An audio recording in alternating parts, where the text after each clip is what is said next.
We're going to take roll call. Mayor Rankin. Vice Mayor Smith.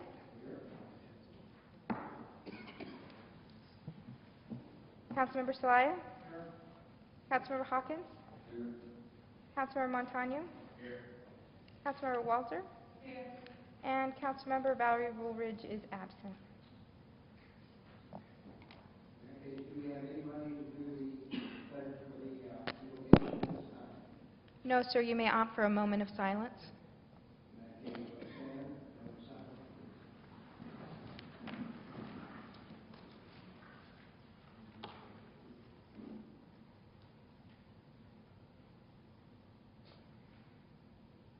Please remain standing for the Pledge of Allegiance.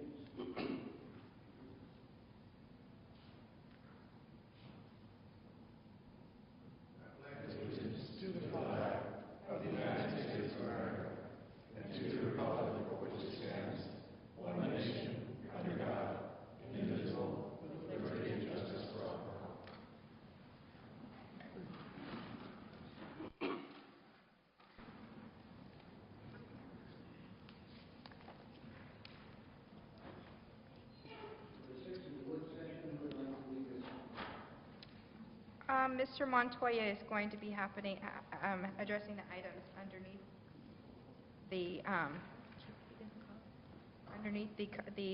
work session. Sir, did you want to skip the first call to the public?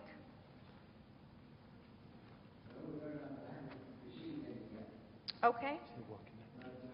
Let me just ask the public, would anybody in this town like to speak? Would you please come forward?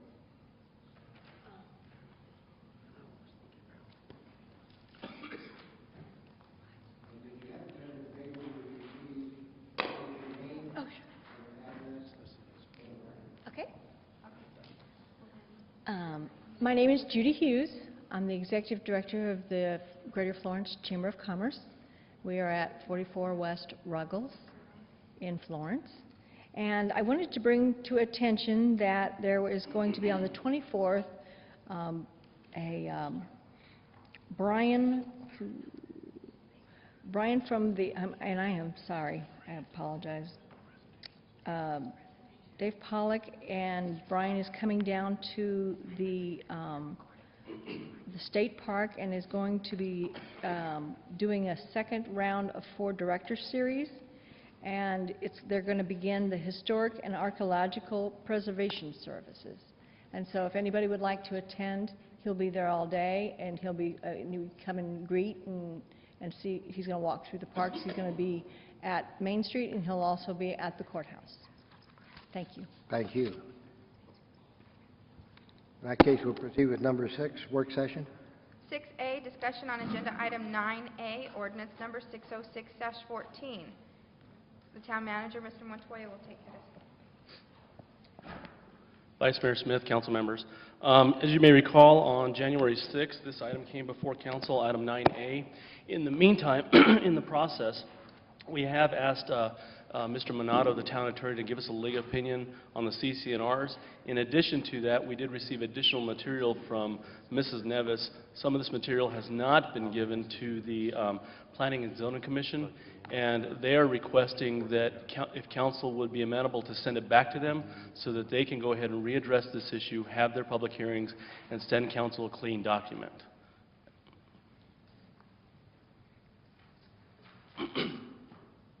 So at this point, you want to go ahead and wait till 9A, we get to it, to send it back? Yes. Okay.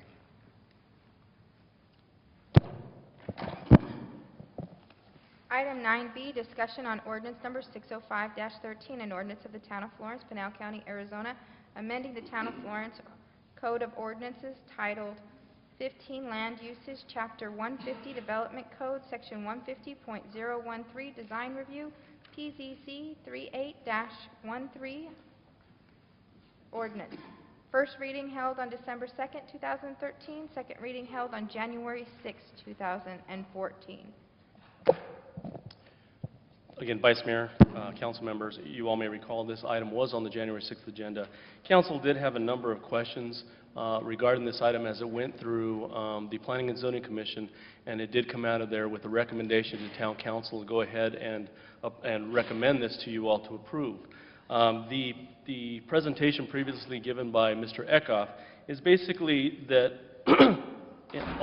over the last 6-8 months, a number of projects have come forth through the town, and because of what's currently in our codes, it makes us take many of those items through the Planning Commission, or having residents that are looking for commercial businesses to have professional engineers without our staff being able to help them because of what's in code. What we're trying to do here, and what you all have requested of us, is to try and streamline the process and simplify it to some extent. Now, a number of these projects, the projects that are well visible in the community and those will still come through council, still come through planning and zoning, but we're trying to streamline the process for those individuals that are not major developers and those type of things. And I'm requesting that you all reconsider this item, and this is only the first phase. In 6 more months, we'll look at trying to alleviate some more of the codes and streamlining more of the process. If council and the Planning Commission would like a report on a quarterly basis as to those items that were administratively approved through the development review, we would be happy to do so. And I stand for any questions, me and Mr. Eckhoff. Maybe something you can just put in the department report? Yes, yes, sir. Anyone on council have any questions they'd like to ask at this time? Well, the way I read this, I think streamlining it would be a good thing as long as we explain to developers or owners, property owners or whatever, when they're wanting to do something, as long as it's explained right up front, I think we ought to have something in writing saying that they can appeal the staff's recommendation if they don't agree with it. Because a lot of people don't know that they can get variances and that they can appeal. A lot of people don't know that. So when they go in there, unless they're told that, they don't know. So I think that that should be given to them right off the top before they get real deep into anything, you know, and waste money and time. I think that should be required. And if I could, Mayor, Council, there is a section in there that does state that if they disagree with the decision of the commission, of the staff, they can appeal to the commission. If they disagree with the decision of the planning commission, they can appeal to the council. So there is that chain of events that it could occur, ultimately bringing a design review up to the mayor and council, which you know is typically something that never, 99.9% of the time doesn't elevate to a council decision. Well, I've had people tell me that they didn't realize that they could that they could get variances or appeal. So I don't know. I guess it's supposed to be explained to them, but obviously it's not. So I just want to make sure that we have, maybe we could have a sheet explaining them all their options right up front. And I'm not, I don't want to get into yeah, we did or we didn't. I just think it would be a great idea if we had that little pamphlet or something that we could give to them right at the beginning. Give them all their options. Any other comment? Bill, I agree with you. I think that the public should be made aware of all the avenues available to them. And I think if the majority of people, the contractors and so forth, know that, I think it's the individual homeowner that probably wouldn't realize exactly the procedures. Right. That's the ones I've been getting feedback on that didn't realize that. Yeah. And but the simplification, I think, is much needed in our code. I've been reading about the West Valley, and in Phoenix, the ones that are the contractors, the architects and so forth that attended the training, they don't even go to they just fill their permit out online and it's approved. They don't even have to go to the planning and zoning. So things are moving. And in the West Valley, they're looking at doing the same thing due to the amount of growth that's coming back in that area. I was given an article from a paper in Phoenix showing where all the West Valley towns and cities are streamlining the process due to the fact that it cuts down the time that would maybe dictate whether a developer, a contractor will build in your community or not. If they can go somewhere faster, that's where they're going to go for the same project. I think that the one thing on this item is that I know our staff worked to direct the planning and zoning staff to get this done, and I'm glad to see us moving forward on that issue. Anything else, Ruben, Tommy? Kara? Tom? Mike, you can tell us about how you went through the Planning and Zoning Commission and Historical Society on yours. I think we stated this before, but the whole point is have boards and commissions for a reason. And I agree that we must simplify a lot of this. But I do want to make sure that council is aware of things happening in their town. Because if I hadn't driven out to Anthem every week to go grocery shopping, I wouldn't have seen that ballpark going in. Whether that had to come in front of the council or commission, I'm not really sure of at this time. But I would say that we need to be aware of what's going on in our town. For a lot of the staff, I really thank them because they do make sure we know about a lot of it. But that's one we didn't know about, so it kind of caught us off guard. And on this here, I think that looking at what we're doing is going to make it go a lot easier on us. You know, staff can, in their staff report or whatever, can make us aware of any major projects. I think that's what you're looking at. Yeah. I look at, and I'm glad to see this because I have to say this, the gentleman has passed away, but Howard Cotton was going to put in a coffee shop at the corner of 79 and Butte. And by the time that he would have had to get his engineering and everything in, for a building, that was, a prefab building that was probably going to cost $30,000, the engineering cost was running over $100,000. So, you know, I mean, it's just kind of stuff like that that runs small businesses off that I want to be able to take advantage of. So in other words, tonight, we're going to go ahead and this is on the agenda for passage tonight. So it looks like, unless there's any question, I don't see any problem with that. If there's no other discussion, we can go into ordinance 605-13. Mayor Rankin, this is a work session item for discussion only. It'll have to come back on another future agenda for action. We're talking on Work session item B. A or B? B. B? And again, this is a work session only Work session only. that will come back at a later date. It'll come back, if the council so orders, it'll come back on a future date. Okay. And going through with staff this afternoon and discussing this ordinance, because of everything that's going on, due to the fact that we have found, you have a legal opinion in your front of your packet from Mr. Minato on this. Mayor Rankin? We the already passed. legal opinion was on item What's A. that? The legal opinion was for item A. We've already moved on to item B. We're on item B. Okay. We're going to discuss that first one later. Okay. Under item A, the manager asked for the item to go back for future look by the Planning and Zoning Commission, so Right. we just moved forward. Okay. So we're through with the work session agenda then. Yes, sir. Does anybody have anything else to say on the A or B? Is there any public comment on A or B on the work session? Well, I think No, on A, I think the legal opinion speaks for itself. I'm wondering why we're going to go back through planning and zoning on that. Okay, I take a look at it this way, Bill.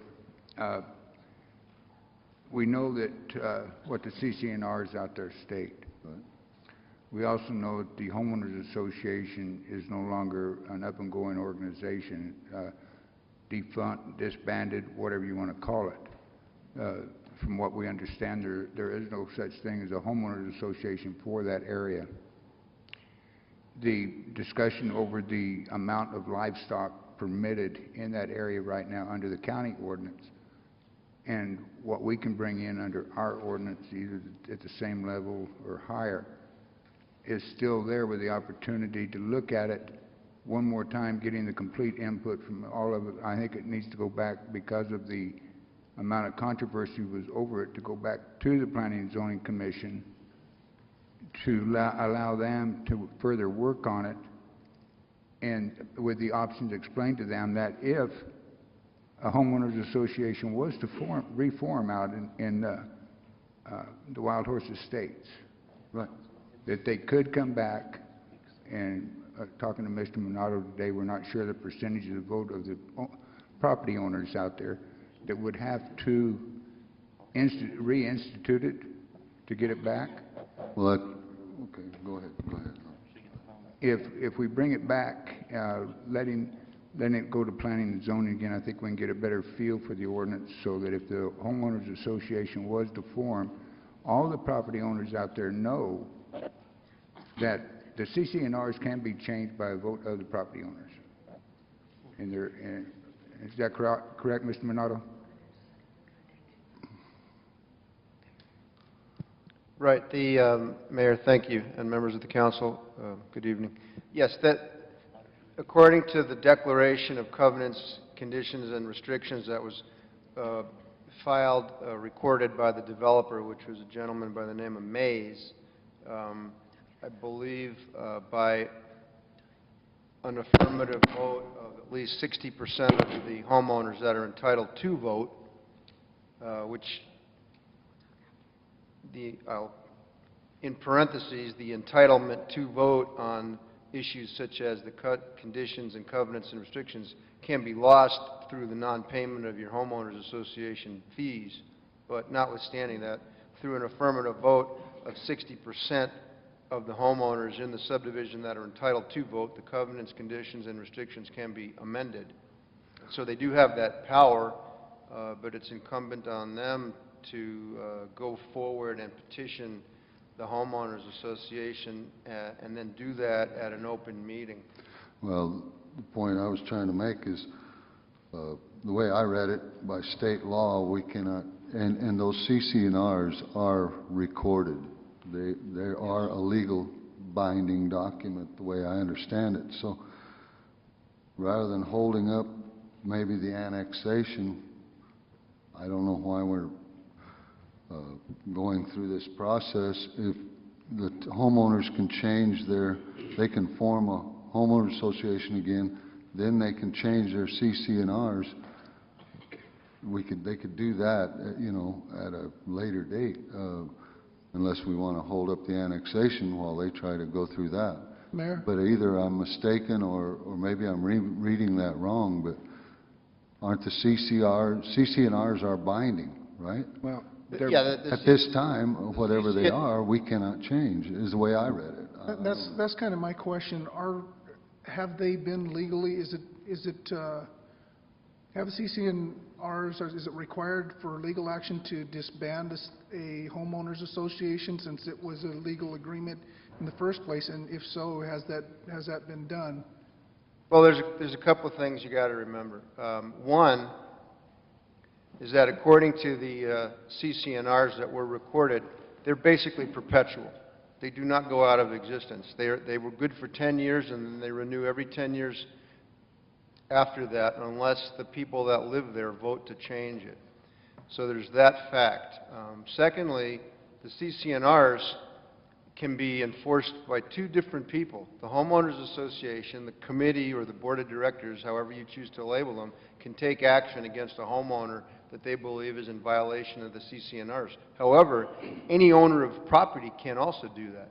So anybody that lives there and has their property bound up by those CC&Rs can take action legally against another homeowner that they believe is violating them, irrespective of what the homeowners association does or does not do. So I think because of that, the CC&Rs remain viable, valid, living requirements for all that own property there, and we, as the town, do not have the authority to change them. By enacting a zoning ordinance, we cannot change their CCNRs. The only legislative body that can prohibit certain type of CCNRs is the state legislature by statute, and they occasionally have done that, for example, with issues such as parking. They've struck down CCNR covenants that relate to parking. They've struck down CCNR covenants that relate to displaying flags. They've struck down CCNR requirements that relate to the types of signs that you can have on your property and such like that. So only they have that authority. So regardless of what we put in a zoning ordinance, it can't really be construed as working any kind of a modification to the CCNRs that these people accepted when they purchased their properties. So what they have experienced there, in my view, is not untypical of what's happened in our area, which is because of financial constraints and the ability of people to pay their fees and things like that. A lot of the CCNRs have kind of become, a lot of the homeowners associations have become sort of dormant or, ineffective, let's say. And that may well be the case at Wild Horse Estates, but legally, as I say, according to their own terms, anybody that lives there can pick them up, raise an allegation against another property owner that they're violating it, and take them to court and seek an enforcement of it. So I think they are to be understood as valid restrictions on the use of the properties that supersede what we can do by way of zoning. That's the point I was making, so I'm wondering why we're going through the process of going back through planning and zoning. If it's got to stay the way it is by law, why are we spending time and effort? Well, we do, Councilman Hawkins, the only thing I would comment is that we do, in the event of annexation, we do have a legal requirement to enact zoning for that area that is no more restrictive than what they had previously to the annexation. That is the only legal requirement the town has as the annexing body.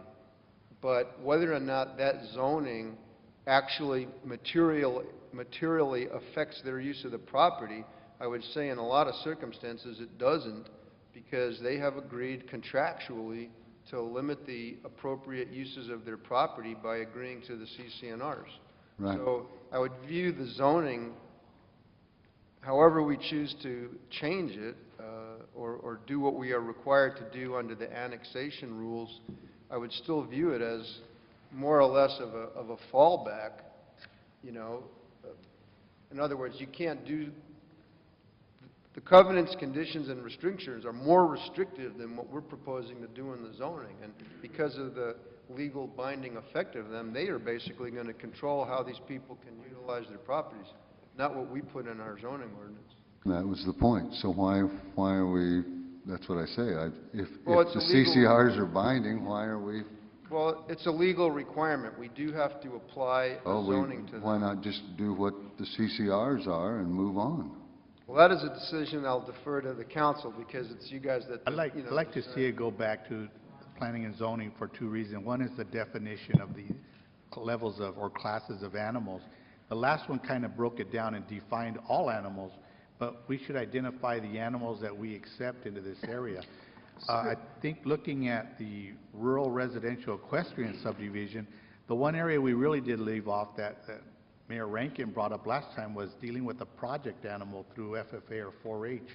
And that's not defined in this ordinance. And I think that's something we can go back and say, as the planning and zoning looks at it and says, we can input that and say, these are animals that are approved because it is a project through school, to say it's an FFA animal, a 4-H animal. What makes it difficult is if an individual has 3 children and they have 3 horses, what are we going to do for those families that have more than the 2 horses, or more than 2 steers, or more than 2 goats? It's something we're going to have to look at and say, as a project, is there a limit, or something we have to decide to say, are they going to be allowed to keep another animal other than 2 horses based on a need for a project through FFA or 4-H? And that's not even explained it all in this ordinance. Well, in the Excuse me, Bill. Tommy? It's not defined in the planning and zoning, but it is defined in their CCNRs. If you read through the CCNRs, it states clearly what animals they can and can't have. It does list the animals as pets and not as livestock. The only thing that wasn't included in there was the pig. So it is in the CCNRs, and from what it sounds like is regardless if we allow them to have 50 horses out there, they're still not going to be able to do it because the CCNRs say this, and we can't override that. And on that portion of it is what I look at it, is the people have been living out there, how long has the subdivision been there? And it sounds to me like they've been out of compliance ever since the majority of them have lived there. I'm sure that there's been a turnover in homeowners out there that weren't there when it first started. And I think that where our zoning code has got to come in to present to people that are living there today an opportunity under the code. Now, if somebody wants to take them to court, it's not us to take them to court. It's the homeowners association to enforce it or to rejuvenate itself or whatever. The CCNRs are just saying, hey, that's what we say in here. The town code, under the code that we're trying to approve, whichever way we go, will be the zoning for that area.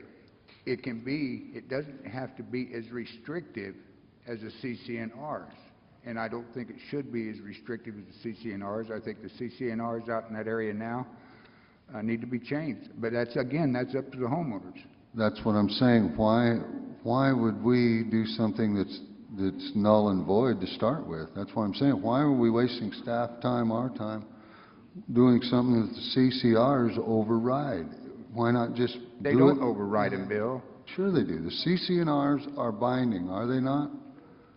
I think what you have here, Councilman Hawkins, the way I see it is this. What the county permitted them to do on their property as a matter of zoning, even though the county's ordinances too is subservient to the CCNRs, nonetheless, we have a legal obligation to look at what the county ordinance would have permitted, and when we rezone the property under the town, we cannot do anything that was more restrictive than what the county was doing. Now, how that compares to what the CCNR allows them to do, I don't know. I don't know what the county would have allowed them to do on their property in the absence of the CCNRs, but our legal relationship in this is that we have to look at what the county was allowing under their zoning and make our zoning ordinance no more restrictive than that, regardless of what the CCNRs say.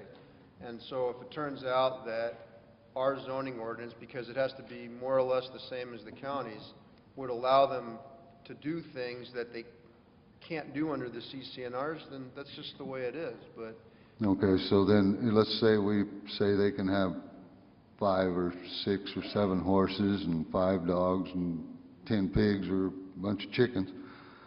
You're saying that a homeowner can, even though our zoning says they can have that many animals, the CCR says 2 horses and 2 colts.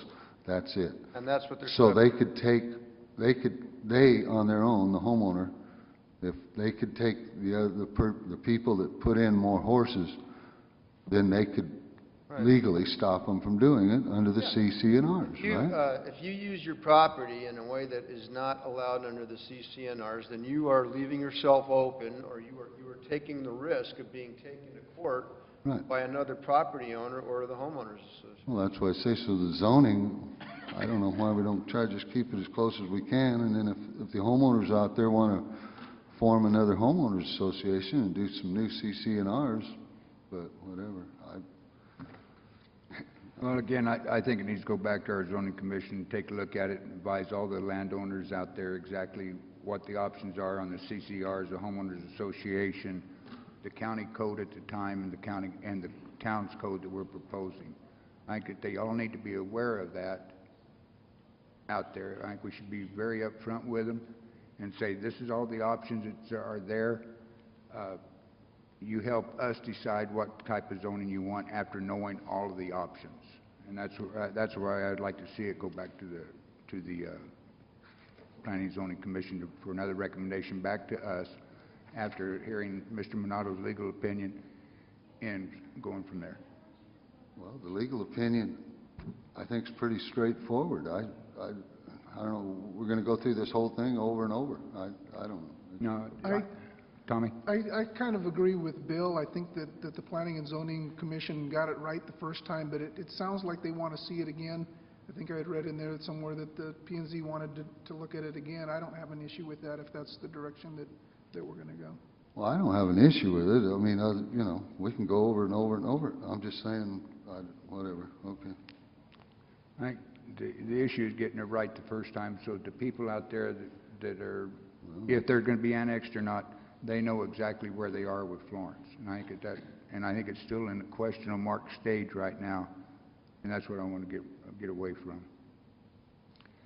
Anything else? Okay. Close the work session. Go.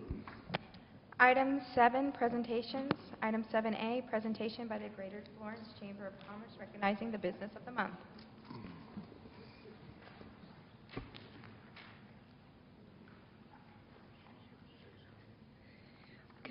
Good evening. My name is Shawn Gibson, and I'm on the Board of Directors for the Greater Florence Chamber of Commerce. Tonight I am here on behalf of the Chamber to congratulate the Happy Adobe LLC, open for business, located at 554 North Pinal Parkway. They brought a full spectrum of color to the area with their interior and their decor items. Anyone driving down Pinal Parkway can see spots, Talavera, rustic furniture, welcome signs, and more, all within Southwestern Decor available to purchase. They have made our chamber and this town's 2014 January Business of the Month. So we're here to congratulate them. The owners, Steve and Carlene Alford, have joined existing businesses in town to plan events. They've coordinated businesses through the newspaper to advertise together and promote other activities to encourage business growth and retention. Their positive outlook and willingness to do whatever it takes to the success of new and existing businesses in the town of Florence has been recognized by the Greater Florence Chamber of Commerce Business of the Month. Unfortunately, neither Steve nor Carlene Alford are here tonight to accept their award, but we do have a beautiful plaque, and I just want to say congratulations on behalf of the Greater Florence Chamber of Commerce. Thank you. Thank you. And tell them the council agrees with that we're all behind them. Mayor? Yes, Tommy. I had an opportunity to walk through there this past weekend, and it's incredible, very inspirational. I've got a lot of neat ideas for some landscaping type things around the house. It's a really neat place. You've got to see it. Okay. Item 8, consent. All items indicated by an asterisk will be handled in a single vote as part of the consent agenda unless a council member or a member of the public objects at the time the agenda item is called. Item A, approval of a professional service agreement with Sunrise Engineering, Inc. for design of a water line in Bailey Street. Item B, approval of task order number 3 with Waterworks Engineering LLC for bidding and construction of administrative services for Well 3B. Item C, ratification of the Assumptions of Blessed Virgin Mary Catholic Church special event license for Saturday, February 8, 2014, from 10 a.m. to 8 p.m. Item D, discussion, approval, disapproval. That should read Item D, approval of the Town of Florence 2014 General Plan Amendment Application and Hearing Schedule. Any member of the staff or the council want anything taken off the consent agenda? Any member of the audience care for something to come off the consent agenda? Seeing none, we need a motion. I make a motion to approve the consent agenda as read. Second. We have a motion and a second to approve the consent agenda as read. Any other discussion? Hearing none, I'll call for the question. All in favor signify by saying aye. Aye. All opposed, same sign. Motion carries. Item 9A.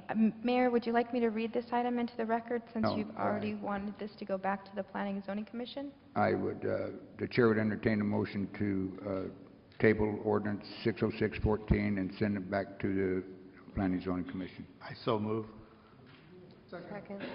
We have a motion and a second to table ordinance 60614 and send it back to the Planning Planning and Zoning Commission for further review. Any other discussion? Hearing none, I'll call for the question. All in favor signify by saying aye. Aye. All opposed, same sign. Motion carries. Item 10, resolution number 1418-14. Discussion approval, disapproval of a resolution of the Town of Florence, Pinal County, Arizona, approving the pre-annexation and development agreement with DQ Crestfield LLC, an Arizona limited liability company, and authorizing the execution of such pre-annexation and development agreement. This is for annexation number 2013-02, Crestfield Manor property. Mr. Eckhoff will handle this item. Mayor, Council, this is probably about the first of 13 to 15 pre-annexation and development agreements that you're going to see. So this is the first one out of the chute here. And this one is probably one of the more straightforward pre-annexation and development agreements that will be presented to you. This agreement will be an agreement between the Town of Florence and DQ Crestfield LLC. They have about 53 acres and 360 lots within the Crestfield Manor subdivision. There's a couple of exhibits that represent the area that they own within the Arizona Farms annexation area, specifically Crestfield Manor. And as you can zoom into this exhibit and as you drive through the community, you'll note that they have lots that are ready for vertical development. All the infrastructure is in this development. The streets are in, the street lights, the parks, everything. They do realize, them and the other major owners of the subdivision know that when they go in there, they need to kind of spruce things up again. They need to deal with the retention basin that has some issues at the southeast corner. They're aware of those things. They are hopeful that the market for new home construction returns this year, next year.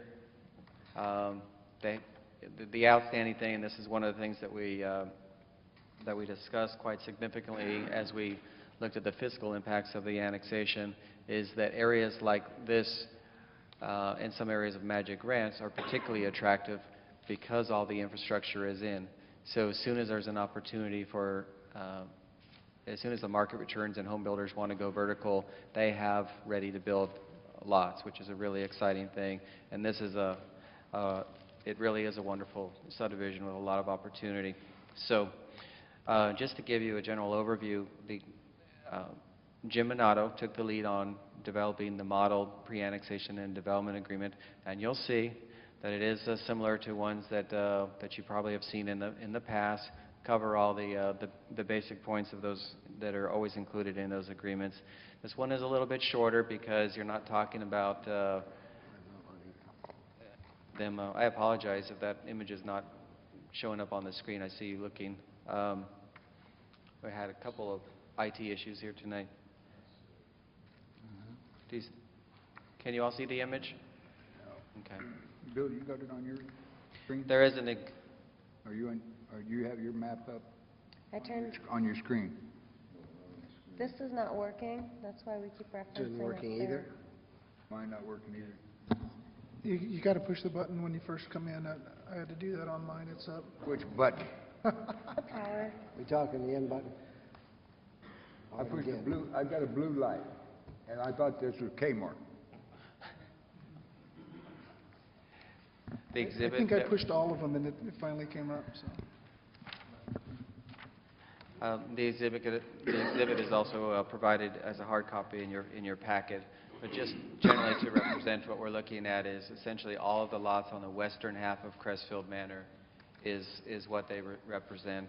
None of the lots that have a home on them, but all the vacant lots generally on the western half of Crestfield Manor. Again, 360 lots. So the town attorney did prepare the model pre-annexation and development agreement.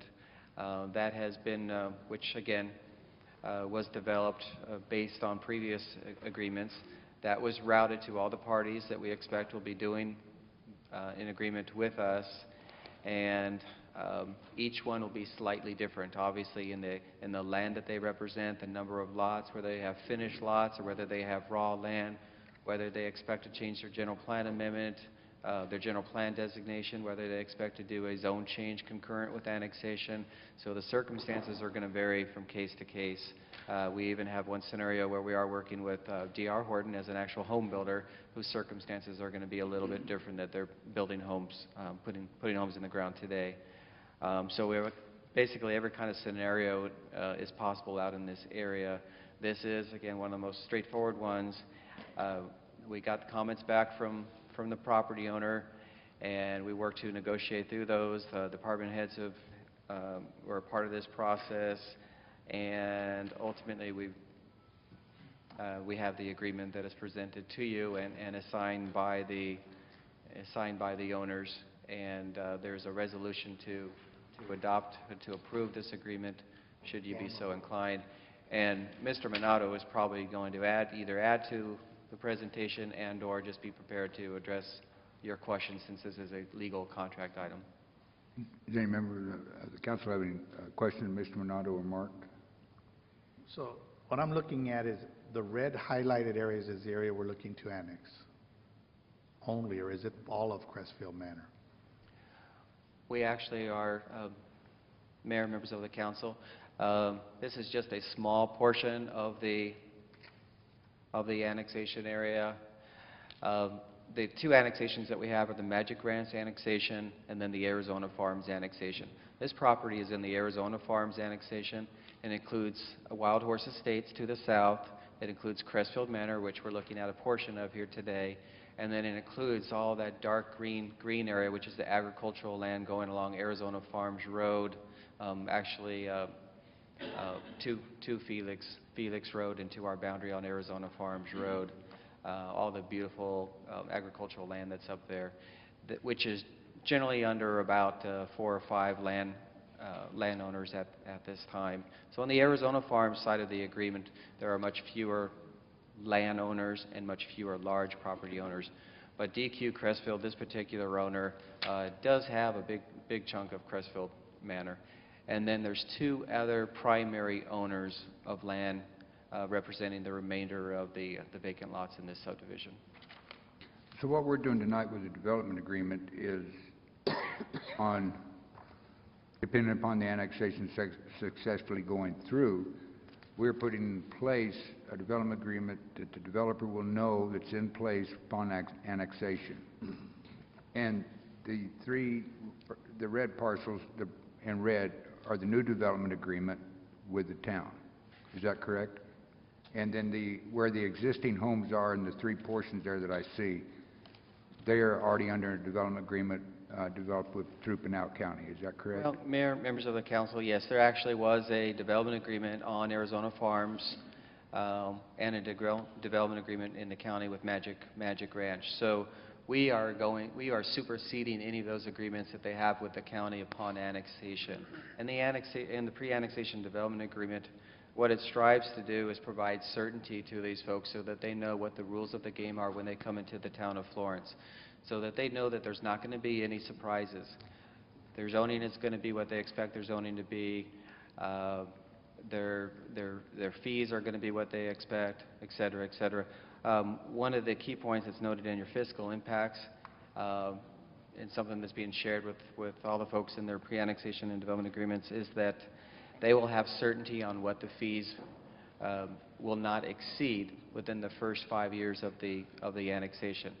After that, if there's a new fee study and the fees are subject to change, fees may go up or fees may go down. We don't know which way they'll go at this time, nor do they in the county where they are today. But they do know that they have a 5-year window to take an opportunity of that certainty. Tommy?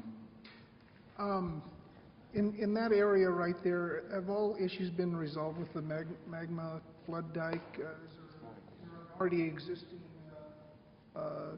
district for any improvements on that area, and does the town assume financial responsibility for part of that? How does that work for us?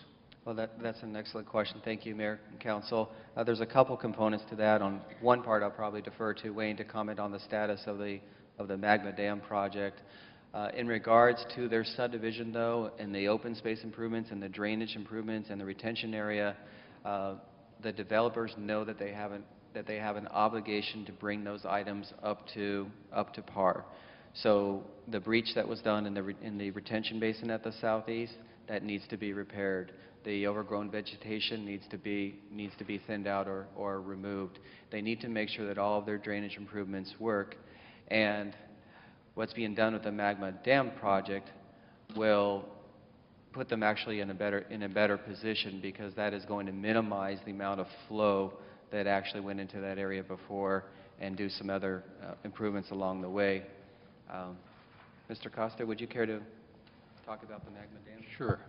The Magna Dam itself, it's basically going through its second contract at this time, and they're raising the crest, as I recall, about 3 feet. That ought to be done in January 2015. In addition to this area in the southeast corner of Crestfield Manor, and as it protrudes through Wild Horse Estates, that's known as the Middle Magma Channel. The flow has been established. There's been a master drainage analysis done by NCRS in conjunction with the J.E. Fuller engineering group, and it's determined that there's about 1,700 cubic feet per second of water that flows through that, which is typical of what we're seeing down in Nantham. Matter of fact, it's a little less. I don't recall what it is to Mesquite Trails, which is in the upper reaches. They determined that the repairs to that channel from Felix Road down to the railroad tracks is estimated to cost, as I recall, about $700,000. This was recently completed. There's no money for that construction. And in this case, there's no demarcation to indicate that the Magna Wash is owned by anybody other than the landowners themselves. So that's a cost of improvements that would need to be done in the future if you want to restore the magma, the Middle Magma Channel. Who assumes those costs, the developer or the town? I believe it would be each individual landowner in this case that's contiguous to the Middle Magma Channel. Is that something that we require for them up front, or do we wait till they sell everything out and then leave? Would you repeat that, Councilman? Is this repairs or improvements that we are requiring immediately, or is it something that they have an opportunity to miss out on the completion of the project?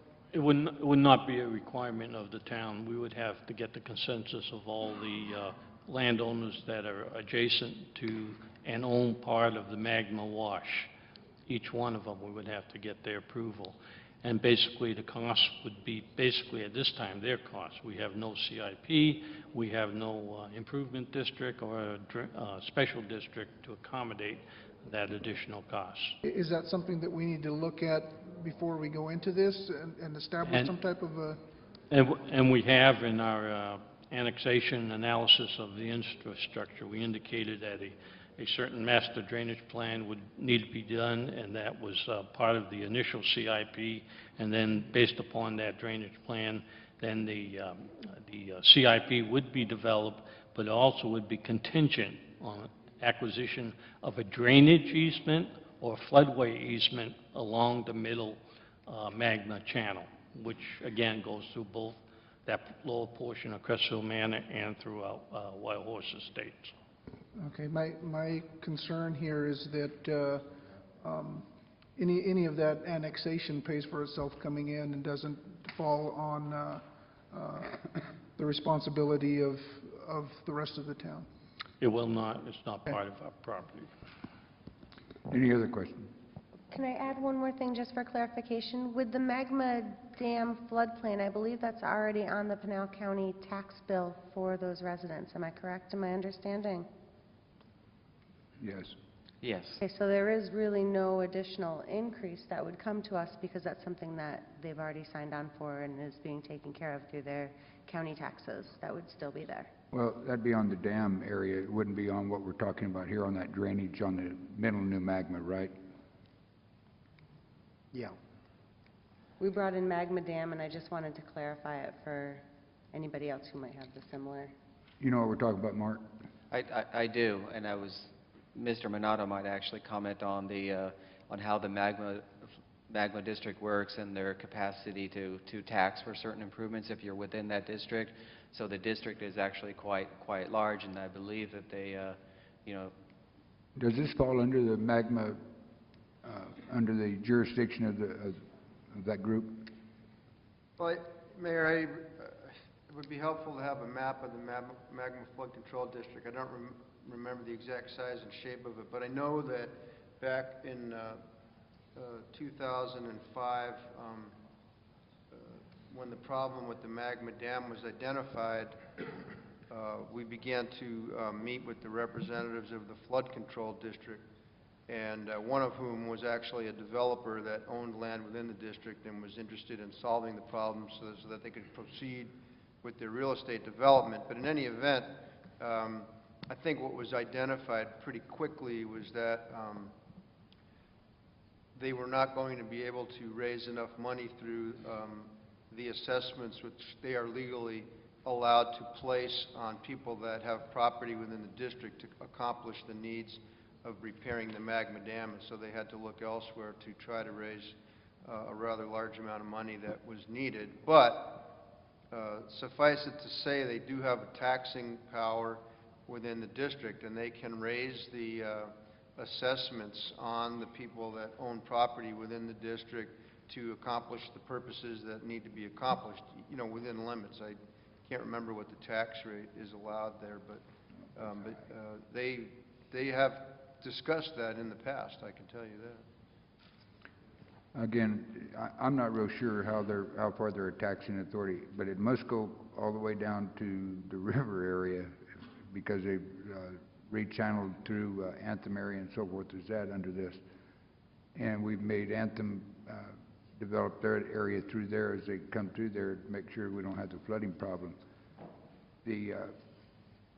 As to Tommy on, I think it's the Property Owners Association in that district, in the Magma Flood Control District, that would be the bearer of any cost associated with that. I believe that would be the way it'd go. And again, that's something the town doesn't have any authority or jurisdiction over on the taxing end of it. That's strictly under them, nothing to do with the town or the county. It is a flood district board. Okay. Any other discussion? Yeah, I don't want to get to that point where something needs to be done and they're looking for funding, and they're looking at us for funding. Yeah. When it's a responsibility of whoever's developing that property. I agree with you wholeheartedly. Any other questions? Need a motion?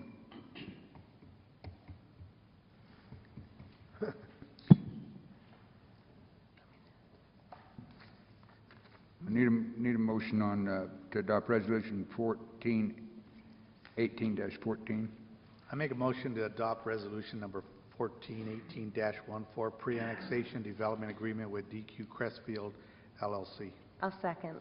We have a motion and a second to adopt resolution number 1418-14. Any other discussion? Hearing none, I'll call for the question. All in favor signify by saying aye. Aye. All opposed, same sign. Motion carries. Item B, resolution number 1419-14, discussion approval, disapproval of a resolution of the Town of Florence, Pinal County, Arizona, adopting revisions to the Town of Florence fiscal year 2013-14 employee classification plan. Mr. Barber will be addressing the council. Mayor, ranking members of the council, staff is asking this evening for your approval of two revisions to the town's fiscal year 13-14 employee classification plan. As the request for action outlines, this is a actual reclassification of two positions. The classifications we're recommending do not currently exist in the classification plan, and that's why we're here this evening. The explanation, the plans related to the reclassification are outlined in the request for council action. I'll be glad to try to answer any questions you might have. Any questions for Scott? Seeing none, I'll need a motion. Make a motion to accept resolution number 1419-14. Second. We have a motion and a second to adopt resolution 1419-14. Any other discussion? Hearing none, I'll call for the question. All in favor signify by saying aye. Aye. All opposed, same sign. Motion carries. Item C, discussion approval, disapproval of authorizing the town manager to accept the award from Federal Emergency Management Agency, staffing for adequate fire and emergency response grant program funds in the amount of $463,902. Mr. Ernie Felice will be handling this item for the council. Mayor Rankin, members of the council, on August 19th, the Town Council approved the submission of a grant application to the FEMA Staffing for Adequate Fire and Emergency Response, also known as the SAFER Grant Program. The application was subsequently submitted, and on January 10th, the town was notified it had been awarded a SAFER grant in the amount of $463,902 to pay for the hiring of 3 additional firefighters. The funding amount is based on the salaries for the 3 firefighters over 2 years. The town has 30 days or until February 10th to accept the award, and you're being asked tonight to authorize the town manager to take that action. Ernie, how many SAFER grants were awarded in Arizona that you're aware of? I'm not aware of any other SAFER grants at this time. We were only looking for ours, and there hadn't been any awards for Arizona until ours was, Great. as far as I know. And this is a 2-year program. There's a phase-in that the people we kept on board after the 2-year grant program is up. Is that correct? I'm sorry, I'm not sure I understand. We're supposed to absorb the cost after 2 years of the grant program Yes, sir. to continue on with the employment of those officers that are hired. Yes. If we choose to keep them? Yes, sir. And if not, they will be hired with the understanding that they are under a grant-funded position with the potential for loss of funding at the expiration of the grant. What is going to happen is after grant funds, if we wish to keep the firefighters, it will be up to the town to pay for their salaries. Is there anything in the grant application? I think what we're saying is mandatory that the town continues after the 2-year program with the employment of those 3 individuals.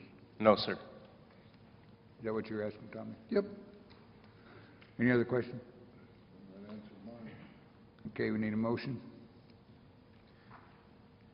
Make a motion to approve authorization town manager to accept award of Federal Emergency Management Agency staffing for adequate fire and emergency response. Second. We have a motion and a second to accept the FEMA staffing for adequate fire and emergency response grant. Any other discussion? Hearing none, I'll call for the question. All in favor signify by saying aye. Aye. All opposed, same sign. Motion carried. Ernie, good job. Thank you very much. Item It was a real team effort.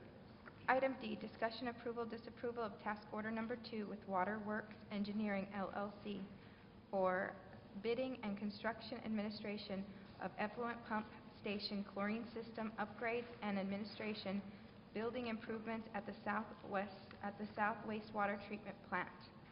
Mr. Mitchell will be handling this item. Mayor Rankin, members of the council, good evening.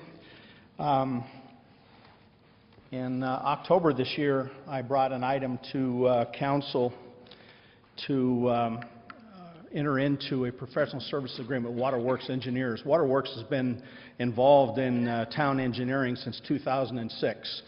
I looked at the CIP and I noticed there were a number of projects that they were engaged in.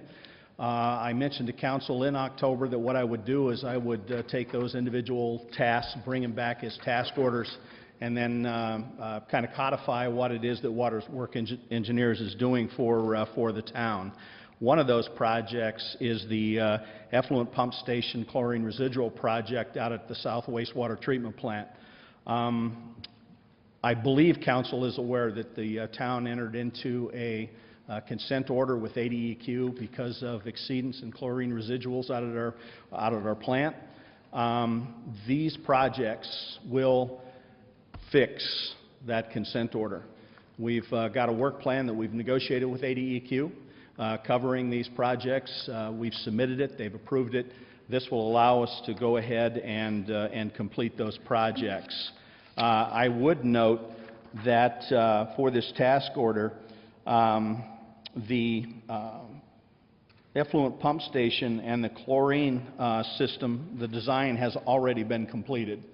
For the administration lab building and expansion, also on the CIP, it's 90% completed.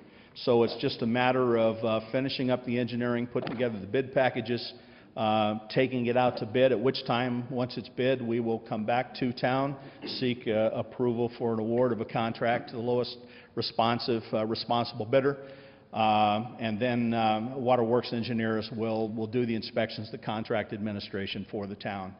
So the item before you tonight is to approve task order number 2 with Waterworks engineers. Any questions, Mr. Mitchell? Hearing none, I'll call for, we need a motion. Make a motion to approve task order number 2 with Waterworks Engineers LLC for bidding and construction administration of the effluent pump station, chlorine systems upgrade and administration building improvements at the South Wastewater Treatment Plant. Second. We have a motion and a second to approve task order number 2 with Waterworks Engineers LLC. Any other discussion? Hearing none, I'll call for the question. All in favor signify by saying aye. Aye. All opposed, same sign. Motion carries. Item number E for task order number 4 has been pulled by the town manager off of this agenda and will come back to a future agenda. There is no manager's report, so Mayor, I'll turn the meeting back over to you. Okay, this is the second call to the public for all the public that would like to make comment. Reminding you that you have 3 minutes, and if we can't discuss them, we can listen to you. Is there any movement? Seeing none, I'll close the call to the public, call to the council. Tara? Actually, there's a lady that just had her hand up. Oh, excuse me, come on up. We'll reopen it.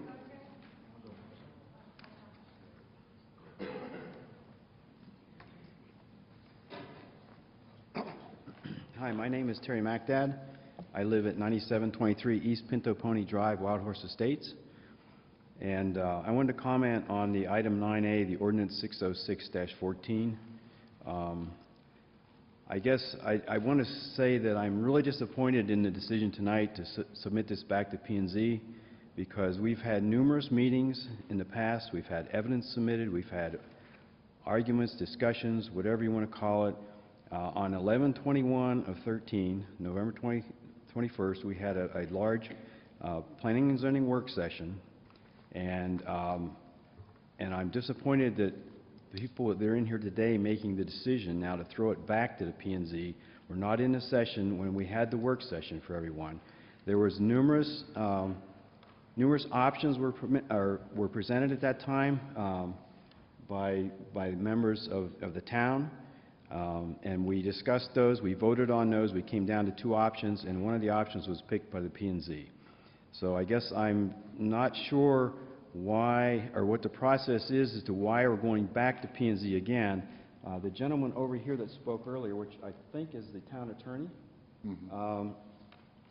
he said exactly what I've been saying since day one, is we have recorded covenants in our area, which everyone that bought property in there, by virtue of buying property in there, have agreed to those covenants, whether they realized they had covenants or saw them or agreed with them or whatever.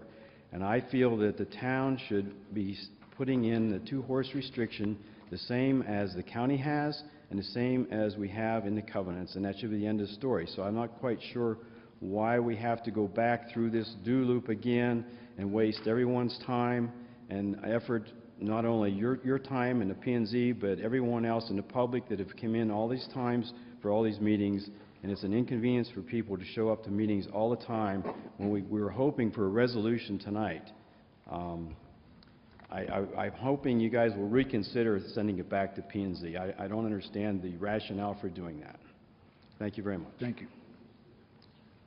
Any other? Please come forward.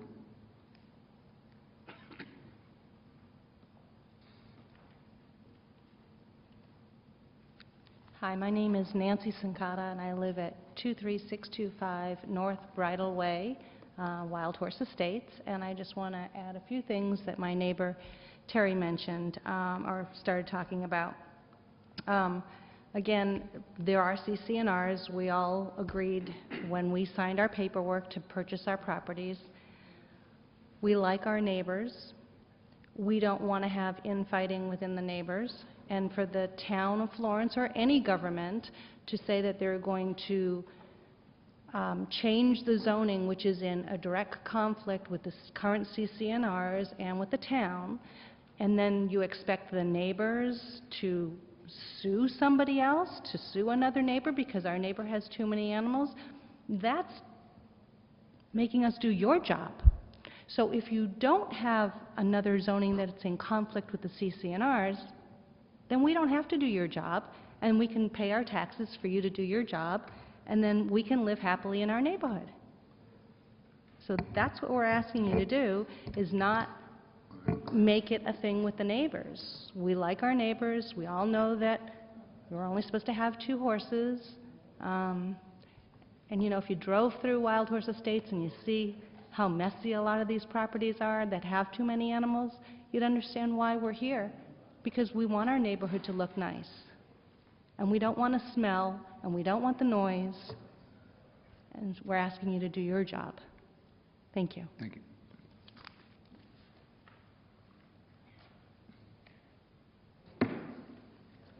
Well, I would like to stand up and say thank you on behalf of the 50 property owners who signed to ask you to reconsider and to ask you to consider making it animal units versus horses. The work session that we had with Planning and Zoning, there was actually a majority of votes in favor of the 2 options that came down to the wire, and one of those included allowing donkeys and mules, but the P&Z put forward the other one that didn't receive as many votes, and we are requesting that our voice be heard. We're not quite part of the town of Florence yet, but in the event we get annexed and become part of the town of Florence, we would like to believe that our council will listen to the people, and there is a majority of people, and we've submitted that information to you, that are in favor of 4 animal units, and we just want to thank you for reconsidering. I also can say that as far as the CCNRs go, and I don't know if the legal opinion from the town attorney is available to the public or not. I don't know if anybody can even answer that, because you guys can't answer me. It's available? Okay. Public information. Anything we do in here is public information. It's on the website. Oh, it's on the website? Okay, great. And then, so the CCNRs, there's no current board in the subdivision at all whatsoever. It's been disbanded for years and years and years, and honestly, if you read the CCNRs and it talks about how they renew themselves every 10 years, but there's nobody to govern or manage it, I don't see how there's an HOA even in existence. And even the original property owners that live out there, nobody is still there that was on the original board, and it went bye-bye. They did away with it. So I don't know why the CCNR issue keeps coming up, but maybe we'll have to address that next. Anyways, thank you very much. Appreciate your thoughts.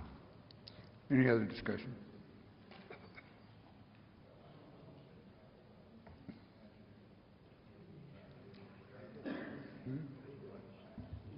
I want to talk to her.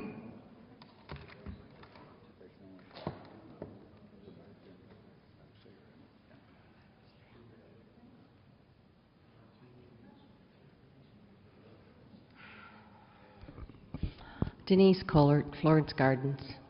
I don't live out there, so I'm kind of a neutral. But after listening to all the discussion, the last council meeting, and listen to tonight what was said, these people have been living out there breaking the law, and I don't know why we should have to have our planning and zoning people have to go over the same information that they've had to make the decision they made to let these people keep breaking the law. If they have CCNRs, whether there's a board or not that is with the county, it's enforced, per your lawyer. The county also has rules about animals and such, and they're breaking those. So what the planning and zoning gave you guys was a little less harsh than what the county was, So I don't see what the big discussion is and why we have to waste council meeting time and planning and zoning time to keep reiterating over and over people breaking the law. Thank you.